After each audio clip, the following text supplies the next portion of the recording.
नमस्कार दोस्तों। आज हम लोग सुनने जा रहे हैं मुंशी प्रेमचंद जी की लिखित कहानी कुसुम। आइए शुरू करते हैं। साल भर की बात है, एक दिन शाम को हवा खाने जा रहा था कि महाशय नवीन से मुलाकात हो गई। मेरे पुराने दोस्त थे, बड़े बेतकल्लुफ और मनचले। आगरा में मकान है, अच्छे कवि है। उनके कवि समाज में कई बार शरीक हो चुका हो। ऐसा कविता का उपासक मैंने नहीं देखा।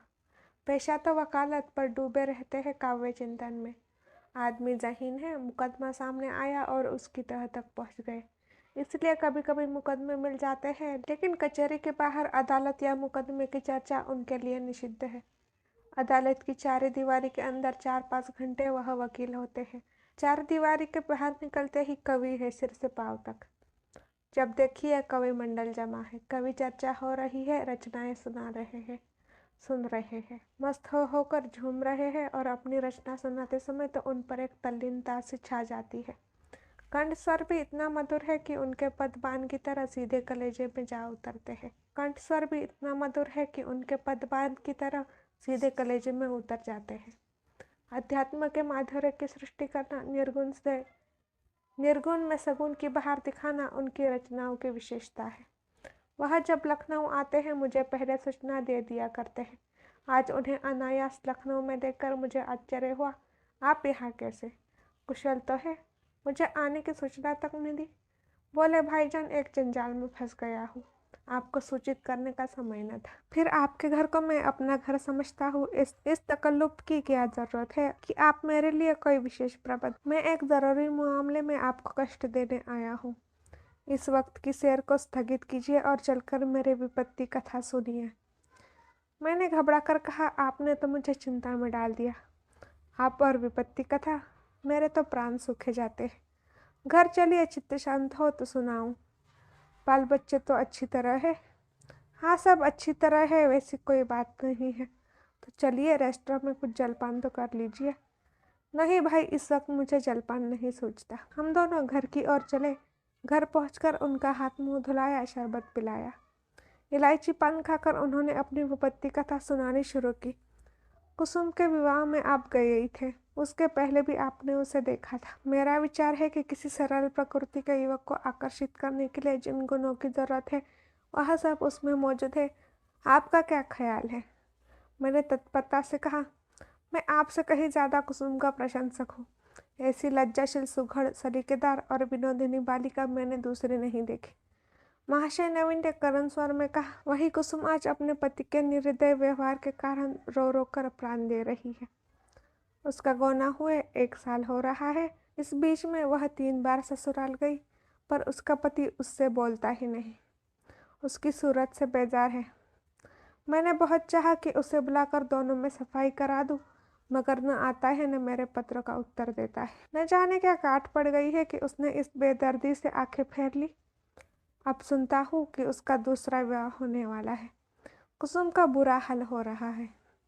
आप शायद उसे देखकर पहचान भी न सके। रात दिन रोने के सिवा दूसरा काम नहीं है। इससे आप हमारी परेशानी का अनुमान कर सकते हैं। जिंदगी की सारी अभिलाषाएं मिटी जाती हैं। हमें ईश्वर ने पुत्र न दिया, पर हम अपनी कुसुम को पाकर संतुष्ट थे और अपने भाग्य को धन्य मानते थे। उसे कितने लाड़ प्यार से पाला, कभी उसे फूल की छड़ी से भी न छुआ। उसकी शिक्षा दीक्षा में कोई बात उठा न रखी। उसने बीए नहीं पास किया, लेकिन विचारों की प्रौढ़ता और ज्ञान विस्तार में किसी ऊंचे दर्जे की शिक्षित महिला से कम नहीं। आपने उसके लेख देखे हैं? मेरा ख्याल है बहुत कम देवियाँ वैसे लेख लिख सकती है। समाज, धर्म, नीति सभी विषयों में उसके विचार बड़े परिष्कृत है। बहस करने में तो वह इतनी पटु है कि मुझे आश्चर्य होता है। गृह प्रबंध में इतनी कुशल कि मेरे घर का प्राय सारा प्रबंध उसी के हाथ में था, किंतु पति की दृष्टि में वह पाँव की धूल के बराबर भी नहीं। बार बार पूछता हूँ, तूने उसे कुछ कह दिया है या क्या बात है? आखिर वह क्यों तुझसे इतना उदासीन है? इसके जवाब में रोकर यह कहती है, मुझसे तो उन्होंने कभी कोई बातचीत ही नहीं की। मेरा विचार है कि पहले ही दिन दोनों में कुछ मनमुटाव हो गया। वह कुसुम के पास आया होगा और उससे कुछ पूछा होगा। उसने मारे शर्म के जवाब न दिया होगा। संभव है उससे 2-4 बातें और भी की हो। कुसुम ने सिर न उठाया होगा। आप जानते ही है कि कितनी शर्मीली है। बस पतिदेव रूठ गए होंगे। मैं तो कल्पना ही नहीं कर सकता कि कुसुम जैसी बालिका से कोई पुरुष उदासीन रह सकता है, लेकिन दुर्भाग्य को कोई क्या करे। दुखिया ने पति के नाम कई पत्र लिखे, पर उस निर्दयी ने एक का भी जवाब न दिया। सारी चिट्ठियां लौटा दी। मेरी समझ में नहीं आता कि उस पाषाण हृदय को कैसे पिघलाऊं। मैं अब खुद तो उसे कुछ लिख नहीं सकता। आप ही कुसुम की प्राण रक्षा करें, नहीं तो शीघ्र ही उसके जीवन का अंत हो जाएगा और उसके साथ हम दोनों प्राणी भी सुधार जाएंगे। उसकी व्यथा अब नहीं देखी जाती। नवीन जी की आंखें सजल हो गई। मुझे भी अत्यंत क्षोभ हुआ। उन्हें तसल्ली देता हुआ बोला, आप इतने दिनों से इस चिंता में पड़े रहे, मुझसे पहले ही क्यों न कहा। मैं आज ही मुरादाबाद जाऊंगा और उस लौंडे की इस बुरी तरह खबर लूंगा कि वह भी याद करेगा। बच्चा को जबरदस्ती घसीट कर लाऊंगा और कुसुम के पैरों पर गिरा दूंगा। नवीन जी मेरे आत्मविश्वास पर मुस्कुरा कर बोले, आप उससे क्या कहेंगे? यह न पूछिए, वशीकरण के जितने मंत्र हैं उन सभी की परीक्षा करूंगा तो आप कदापि सफल न होंगे। वह इतना शीलवान, इतना विनम्र, इतना प्रसन्न मुख है, इतना मधुरभाषी कि आप वहां से उसके भक्त होकर लौटेंगे। वह नित्य आपके सामने हाथ बांधे खड़ा रहेगा। आपकी सारी कठोरता शांत हो जाएगी। आपके लिए तो एक ही साधन है, आपकी कलम में जादू है। आपने कितने ही युवकों को सन्मार्ग पर लगाया है। हृदय में सोई हुई मानवता को जगाना आपका कर्तव्य है। मैं चाहता हूँ आप कुसुम की ओर से एक ऐसा करुणाजनक, ऐसा दिल हिला देने वाला पत्र लिखें कि वह लज्जित हो जाए और उसकी प्रेम भावना सचेत हो उठे। मैं जीवन पर्यंत आपका आभारी रहूंगा। नवीन जी कवि ही तो ठहरे। इस तजवीज़ में वास्तविकता की अपेक्षा कवित्व ही की प्रधानता थी। आप मेरे कई गल्पों को पढ़कर रो पड़े हैं। इससे आपका विश्वास हो गया है कि मैं चतुर सपेरे की भांति जिस दिल को चाहूँ नचा सकता हूँ। आपको यह मालूम नहीं कि सभी मनुष्य कवि नहीं होते और न एक से भाव। जिन गल्पों को पढ़कर आप रोए हैं, उन्हीं गल्पों को पढ़कर कितने ही सज्जनों ने विरक्त होकर पुस्तक फेंक दी है। पर इन बातों का वह अवसर न था। वह समझते हैं कि मैं अपना गला छुड़ाना चाहता हूँ, इसलिए मैंने सहृदयता से कहा, आपको बहुत दूर की सूझी और मैं इस प्रस्ताव से सहमत हूँ कि और यद्यपि आपने मेरी करुणा उत्पादक शक्ति का अनुमान करने में अत्युक्ति से काम लिया है, लेकिन मैं आपको निराश न करूँगा। मैं पत्र लिखूंगा और यथाशक्ति उस युवक की न्याय बुद्धि को जगाने की चेष्टा भी करूँगा। लेकिन आप अनुचित न समझे तो पहले मुझे वह पत्र दिखा दे जो कुसुम ने अपने पति के नाम लिखे थे। उसने पत्र तो लौटा ही दिए हैं और यदि कुसुम ने उन्हें फाड़ नहीं डाला है तो उसके पास होंगे। उन पत्रों को देखने से मुझे ज्ञात हो जाएगा कि किन पहलुओं पर लिखने की गुंजाइश बाकी है। नवीन जी ने जब जेब से पत्रों का एक पुलिंदा निकालकर मेरे सामने रख दिया और बोले, मैं जानता था आप इन पत्रों को देखना चाहेंगे, इसलिए इन्हें साथ लेता आया। आप इन्हें शौक से पढ़े। कुसुम जैसी मेरी लड़की है वैसी ही आपकी भी लड़की है। आपसे क्या पर्दा। सुगंधित गुलाबी चिकने कागज पर बहुत ही सुंदर अक्षरों में लिखे उन पत्रों को मैंने पढ़ना शुरू किया। मेरे स्वामी, मुझे यहाँ आए 1 सप्ताह हो गया, लेकिन आंखें पल भर के लिए भी नहीं झपकी। सारी रात करवटें बदलते बीत जाती है। बार बार सोचती हूँ मुझसे ऐसा क्या अपराध हुआ कि उसकी आप मुझे यह सजा दे रहे। आप मुझे झिड़के, घुड़के, कोसे, इच्छा हो तो मेरे कान भी पकड़े। मैं इन सभी सजाओं को सह लूंगी, लेकिन यह निष्ठुरता नहीं सही जाती। मैं आपके घर 1 सप्ताह रही। परमात्मा जानता है कि मेरे दिल में क्या क्या अरमान थे। मैंने कितनी बार चाहा कि आपसे कुछ पूछूं, आपसे अपने अपराधों को क्षमा कराऊं, लेकिन आप मेरी परछाई से भी दूर भागते थे। मुझे कोई अवसर न मिला। आपको याद होगा कि जब दोपहर को सारा घर सो जाता था तो मैं आपके कमरे में जाती थी और घंटों सिर झुकाए खड़ी रहती थी, पर आपने कभी आंख उठाकर न देखा। उस वक्त मेरे मन की क्या दशा होती थी, इसका कदाचित आप अनुमान न कर सकेंगे। मेरी जैसी अभागिनी स्त्रियां इसका कुछ अंदाज कर सकती है। मैंने अपनी सहेलियों से उनकी सुहागरात की कथाएं सुन सुनकर अपनी कल्पना में सुखों का जो स्वर्ग बनाया था, उसे आपने कितनी निर्दयता से नष्ट कर दिया। मैं आपसे पूछती हूँ, क्या आपके ऊपर मेरा कोई अधिकार नहीं है? अदालत भी किसी अपराधी को दंड देती है तो उस पर कोई न कोई अभियोग लगाती है, गवाहियाँ लेती है, उनका बयान सुनती है। आपने तो कुछ पूछा ही नहीं। मुझे अपनी खता मालूम हो जाती तो आगे के लिए सचेत हो जाती। आपके चरणों पर गिरकर कहती, मुझे क्षमा दान दो। मैं शपथ पूर्वक कहती हूँ, मुझे कुछ नहीं मालूम। आप क्यों रुष्ट हो गए? संभव है आपने अपनी पत्नी में जिन गुणों को देखने की कामना की हो वह मुझ में ना हो। बेशक मैं अंग्रेजी नहीं पढ़ी, अंग्रेजी समाज की रीति नीति से परिचित नहीं, मैं अंग्रेजी खेल ही खेलना जानती हूँ, और भी कितनी ही त्रुटियाँ मुझ में होंगी।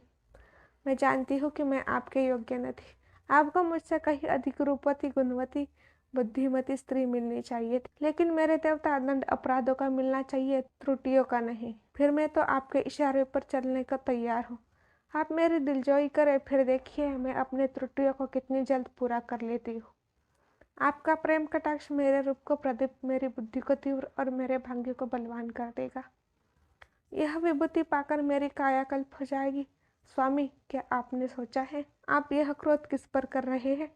वह अबला जो आपके चरणों पर पड़ी हुई आपसे क्षमादान मांग रही है, जो जन्म जन्मांतर के लिए आपकी चेरी है, क्या इस क्रोध को सहन कर सकती है? मेरा दिल बहुत कमजोर है। मुझे रुलाकर आपको पश्चाताप के सिवा और क्या हाथ आएगा? इस क्रोधाग्नि की एक चिंगारी मुझे भस्म कर देने के लिए काफ़ी है। अगर आपकी यह इच्छा है कि मैं मर जाऊं तो मैं मरने के लिए भी तैयार हूँ, केवल आपका इशारा चाहती हूँ। अगर मरने से आपका चित्त प्रसन्न हो तो मैं बड़े हर्ष से अपने को आपके चरणों पर समर्पित कर दूंगी, मगर इतना कहे बिना नहीं रह जाता कि मुझ में 100 ऐब हो पर एक गुण भी है। मुझे दावा है कि आपकी जितनी सेवा मैं कर सकती हूँ उतनी कोई दूसरी स्त्री नहीं कर सकती। आप विद्वान हैं, उदार है, मनोविज्ञान के पंडित हैं। आपकी लौंडी आपके सामने खड़ी दया की भीख मांग रही है, क्या उसे द्वार से ठुकरा दीजिएगा? आपकी अपराधिनी कुसुम। यह पत्र पढ़कर मुझे रोमांच हो आया। यह बात मेरे लिए असह्य थी कि कोई स्त्री अपने पति की इतनी खुशामद करने पर भी मजबूर हो जाए। पुरुष अगर स्त्री से उदासीन रह सकता है तो स्त्री उसे क्यों नहीं ठुकरा सकती? वह दुष्ट समझता है कि विवाह ने एक स्त्री को उसका गुलाम बना दिया। वह उस अबला पर जितना अत्याचार चाहे करे, कोई उसका हाथ नहीं पकड़ सकता, कोई चूबी नहीं कर सकता। पुरुष अपनी दूसरी, तीसरी, चौथी शादी कर सकता है, स्त्री से कोई संबंध न रखकर भी उस पर उसे कठोरता से शासन कर सकता है। वह जानता है कि स्त्री कुल मर्यादा के बंधनों में जकड़ी हुई है, उसे रो रो कर मर जाने के सिवा और कोई उपाय नहीं है। अगर उसे भय होता कि औरत भी उसकी ईंट का जवाब पत्थर से नहीं, ईंट से भी नहीं, केवल थप्पड़ से दे सकती है, तो उसे कभी इस बदमिजाजी का साहस न होता। बेचारी स्त्री कितनी विवश है। शायद मैं कुसुम की जगह होता तो इस निष्ठुरता का जवाब उसकी 10 गुनी कठोरता से देता, उसकी छाती पर मूंग दलता, संसार के हंसने की जरा भी चिंता न करता। समाज अबलाओं पर इतना जुल्म देख सकता है और चूक तक नहीं करता। उसके रोने या हंसने की मुझे जरा भी परवाह न होती। अरे अभागे युवक, तुझे खबर नहीं तू अपने भविष्य की गर्दन पर कितनी बेदर्दी से छुरी फेर रहा है। यह वह समय है जब पुरुष को अपने प्रणय भंडार से स्त्री के माता पिता, भाई बहन, सखिया, सहेलियां सभी के प्रेम की पूर्ति करनी पड़ती है। अगर पुरुष में यह सामर्थ्य नहीं है तो स्त्री की क्षुधित आत्मा को कैसे संतुष्ट रख सकेगा? परिणाम वही होगा जो बहुधा होता है, अबला कुड़ कर मर जाती है। यही वह समय है जिसकी स्मृति जीवन में सदैव के लिए मिठास पैदा कर देती है। स्त्री की प्रेम सत्ता इतनी तीव्र होती है कि वह पति का स्नेह पाकर अपना जीवन सफल समझती है और इस प्रेम के आधार पर जीवन के सारे कष्टों को हंस खेल कर सह लेती है। यही वह समय है जब हृदय में प्रेम का बसंत आता है और उसमें नई नई आशा कोपलें निकलने लगती है। ऐसा कौन निर्दयी है जो इस ऋतु में उस वृक्ष पर कुल्हाड़ी चलाएगा? यही वह समय है जब शिकारी किसी पक्षी को उसके बसेरे से लाकर पिंजरे में बंद कर देता है। क्या वह उसकी गर्दन पर छुरी चलाकर उसका मधुर गान सुनने की आशा रखता है? मैंने दूसरा पत्र पढ़ना शुरू किया। मेरे जीवनदान 2 सप्ताह जवाब की प्रतीक्षा करने के बाद आज फिर यही लाना देने बैठी हूँ। जब मैंने वह पत्र लिखा था तो मेरा मन गवाही दे रहा था कि उसका उत्तर जरूर आएगा। आशा के विरुद्ध आशा लगाए हुए थी। मेरा मन अब भी इससे स्वीकार नहीं करता कि जानबूझकर उसका उत्तर नहीं दिया। कदाचित आपको अवकाश नहीं मिला, या ईश्वर न करे कहीं आप अस्वस्थ तो नहीं हो गए। किससे पूछो, इस विचार से ही मेरा हृदय काँप रहा है। मेरी ईश्वर से यही प्रार्थना है कि आप प्रसन्न और स्वस्थ हो। पत्र मुझे न लिखे न सही, रोकर चुप ही तो हो जाऊंगी।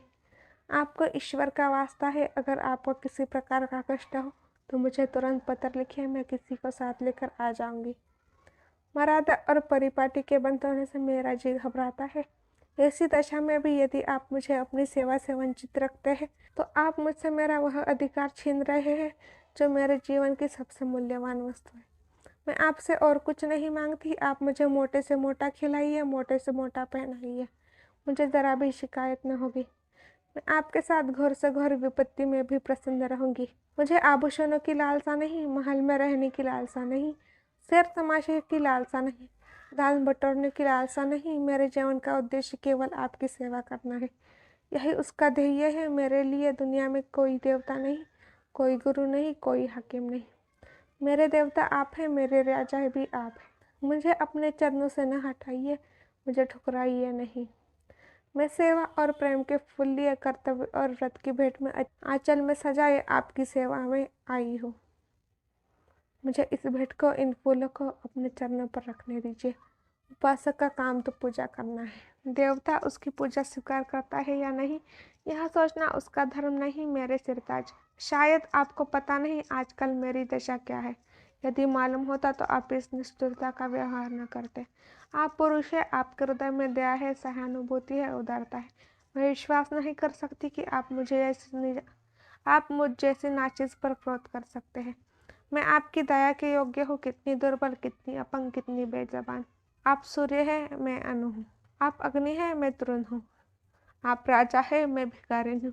क्रोध तो बराबर वालों पर करना चाहिए। मैं भला आपके क्रोध का आघात कैसे सह सकती हूँ। अगर आप समझते हैं कि मैं आपकी सेवा के योग्य नहीं तो मुझे अपने हाथों से विष का प्याला दे दीजिए। मैं उसे सुधा समझकर सिर और आंखों से लगाऊंगी और आंखें बंद करके पी जाऊंगी। जब जीवन आपकी भेंट हो गया तो आप मारे या जिलाए, यह आपकी इच्छा है। मुझे यही संतोष काफ़ी है कि मेरी मृत्यु से आप निश्चित हो गए। मैं तो इतना ही जानती हूँ कि मैं आपकी हूँ और सदैव आपकी रहूँगी, इस जीवन में ही नहीं बल्कि अंततः तक। अभागिनी कुसुम। यह पत्र पढ़कर मुझे कुसुम पर भी झुंझलाहट आने लगी और उस लौंडे से घृणा हो गई। माना तुम स्त्री हो, आजकल के प्रथानुसार पुरुष को तुम्हारे ऊपर हर तरह का अधिकार है, लेकिन नम्रता की भी कोई सीमा होती है, तो उससे भी चाहिए कि उसकी बात न पहुँचे। स्त्रियों को धर्म और त्याग का पाठ पढ़ा पढ़ा कर हमने उनके आत्मसम्मान और आत्मविश्वास दोनों ही का अंत कर दिया। अगर पुरुष स्त्री का मोहताज नहीं तो स्त्री भी पुरुष की मोहताज क्यों है। ईश्वर ने पुरुष को हाथ दिए हैं तो क्या स्त्री को उससे वंचित रखा है। पुरुष के पास बुद्धि है तो क्या स्त्री अबोधा है। इसी नम्रता ने तो मर्दों का मिजाज आसमान पर पहुंचा दिया। पुरुष रूठ गया तो स्त्री के लिए मानव प्रलय आ गया।